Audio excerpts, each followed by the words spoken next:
मुख्यमंत्र्यांना आम्ही विनंती केली की गोव्यामध्ये राजभाषा कायद्यामध्ये मराठीचं जे स्थान आहे सहभाषेचं, त्या संदर्भात सरकारनं कोणताही बदल करू नये.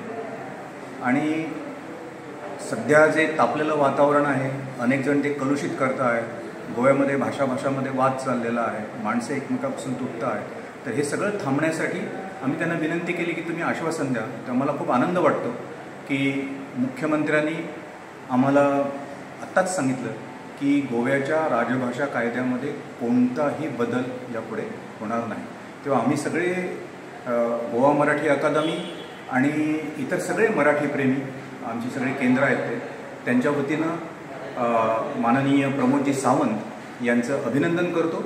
आणि यापुढे हा भाषावाद पूर्णपणे थांबवून दोन्ही भाषांना त्यांनी उत्तेजन द्यावं आणि विशेषतः मराठीचं गोव्यामधलं जे काही स्थान आहे ते अबाधित राहून मराठी इथं रुजवण्याची आणि इथं वाढवण्याची आम्हा सगळ्यांना संधी मिळावी, सेवा करण्याची.